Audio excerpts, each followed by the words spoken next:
Good kitchen gadgets can make cooking faster, easier, and more enjoyable, honestly. But nobody tells you which ones actually really matter and which ones are just expensive clutter. 10 kitchen gadgets, honest opinions. I'm going to share with you today which ones are really essential, something you cannot cook without, and which ones are nice to have. Welcome to Pooja to Pantry. I'm Deepa. This is where South Indian cooking, culture, festival come home. This channel is everything I would teach my daughters if I had all the time in the world. And I'm sharing it with you too.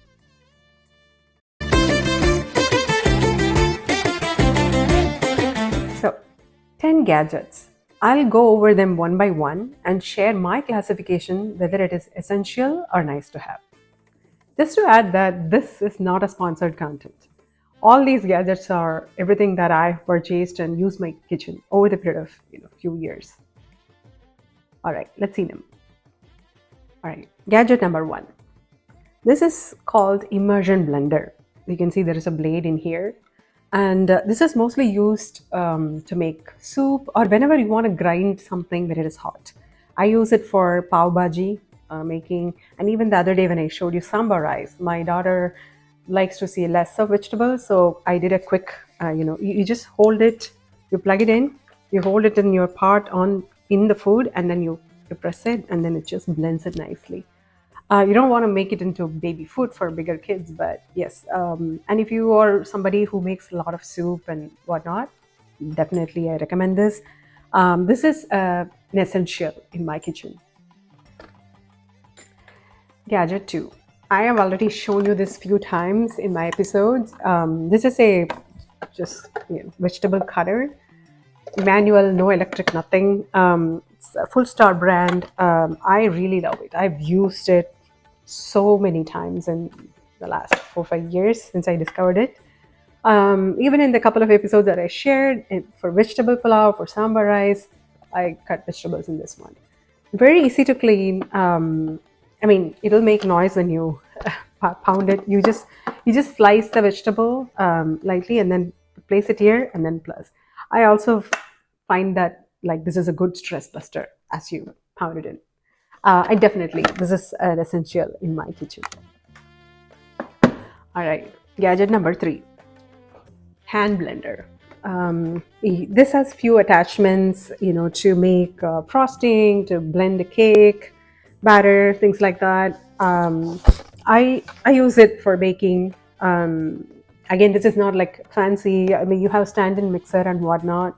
This is very, economical purchase, but useful. If you are somebody who bakes, who likes to bake, I definitely recommend that.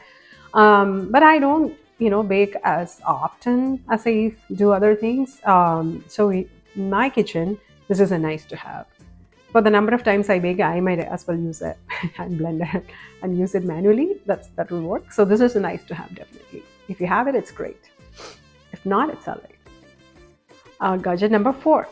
This is like electric tortilla press. I mean, there are other names for it as well, other brands as well. So, like you see. So you make instead of rolling out rotis or tortillas or parathas, you take the dough, the ball of dough.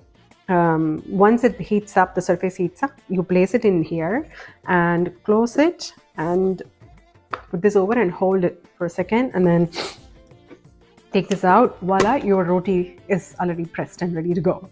I usually make roti in here and then cook it over the pan in the stove top. Whether it is roti, puran poli, stuffed parathas, everything. I have not rolled out, roti or bread in, I don't know, maybe a decade right now. This is really useful for that. And it presses nicely, evenly as well. Like you get circular rotis every time. It won't look like map of Australia or something else. Definitely recommend it. But these days, there are, ready-made rotis ready to go in your refrigerated section, pretty easy. So I don't use it a whole lot, unless I make parathas and stuff. So my ranking classification for this in my kitchen is a nice to have, a roti press. This is panini press. Yeah, this is electrical panini press or sandwich press. As you can see, there are ridged lines. So whether you're making a like a tortilla roti based sandwich or bread based sandwich, with stuff filling in it, you can make that sandwich, assemble it, and place it in here once the surface is hot with a little bit of butter or some fat, and press it. There is a light also that kind of indicates it's how warm or hot it is, and that's it. Voila! A few minutes later, you have a nice sandwich with good lines on top and whatnot. Even if you're somebody who eats like these kinds of sandwiches once a week and whatnot, uh, you can get by making putting it in a griddle pan or stove top. You don't like need this. Like this is not an essential. It's a nice to have, definitely. Um, that's my classification. All right, this is something pretty useful. I saw this but didn't buy for a long time. This is a tofu press. The tofu, like when you get tofu, it's usually in the brine, water, and you need to get rid of the water from the tofu before you cook for a better texture and you know consistency. So usually, before I bought this, I usually wrap the tofu in a paper towel and press it with my heaviest of cast iron pans, leave it over the kitchen counter for some time. It is messy, it takes time, it doesn't get rid of all the liquid as you want it to be. But this tofu press, there are only just 3 pieces. So in this thing, you will place the tofu, you will get rid of the brine, and you will put it in, and you will put this top over and tighten it nicely, secure it nicely, and leave it. You can leave it in the fridge as well, like if you're not using immediately. And few hours. I haven't observed how long it takes, but usually it's ready for me to go. And when I make tofu, my family will be asking, "Is this paneer?" The consistency is so good that it kind of tricks you into thinking it's paneer, not tofu. Of course, I do buy extra firm texture like the tofu, but still, definitely recommend that. Mess free, highly use it in my kitchen. So it's essential for me. Okay, next up, this ceramic knife. This is actually one of my recent finds. It's just been a month or so. I've seen ceramic knives, in ads and whatnot, but I've never like felt the need. Okay, what's one more knife? But I recently had a chance to use this when somebody brought this to one of the events, and oh man, it cuts even the thickest of vegetables, like sweet potato, whatnot, like butter. It's so good. Now I actually find cutting vegetables more enjoyable with this one. I got this. I mean, there are so many brands. I bought this in Amazon, the VOS brand. It had 3 knives, 3 different sizes, and each comes with its own cover. So if you need to carry when you travel, whatnot, I definitely highly recommend ceramic knife. I actually have a Swiss knife, which is one of the best knives. I've not used it in a long time now. I'm only going for ceramic knife every time I want to cut anything. So definitely essential. All right, next up, I'm going to show this spice grinder. It's nothing fancy, very simple, very small quantity. I used to make my own, not I used to, even now I do, like my own biryani masala or chili powder, spice powders, Chinese spice powder, things like that. I make it all the time. So whenever I do this grinder is pretty helpful. But I do have other blenders. So do I absolutely need this? No. So this is a nice to have. I can grind it in other ways, but definitely nice if you have this. All right, this is a frother. So basically, when you want, latte style coffee, even your masala chai with, 4-minute froth in it, it's much easier. It's battery operated, so you can't put it in the dishwasher. The only thing I don't like is the cleaning the end of it. You really have to manually go in and clean it well.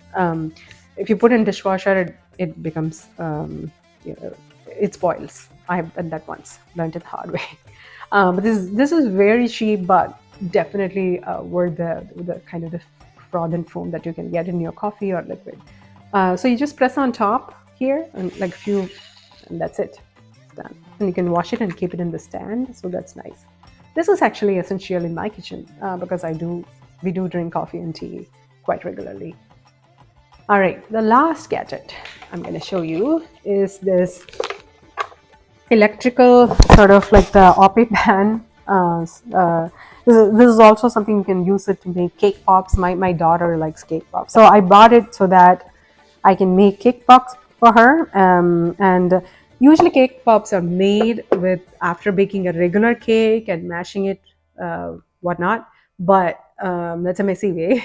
In this you can pour cake batter right in these holes and get it in the nice ball shape. So that's what I like about it. But that's not why I bought it. I'm recently into creating my own, lunch or dinner with more protein forward ones. So I like to create like appes, the small, balls with savory batter where you can add a bunch of vegetables and protein of your choice, things like that, and then put it in here.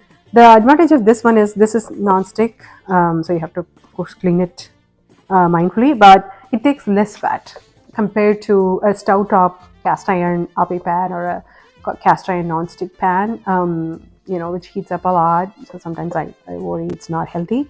So I bought this one, but it depends on how often you use this in order to really see whether it is essential in your kitchen or not. So again, even for myself, I wouldn't rate this like essential. This is a nice to have for sure. I can make appes in other ways, or I can even use the batter into a small pancake and get by. So not an essential. So there we have it. We saw 10 gadgets. I shared the essentials and I shared the nice to have ones. I'll share the links for some of this in the description if you are interested. As I said again, I'll repeat, it's not a sponsored content. So definitely my personal experience and my classification depends on the usage and what I have seen from it. And all these are so durable. They have come for a long time. They've been with me for a long time. So highly recommend the essentials. Thank you for watching. Hope you found this list useful.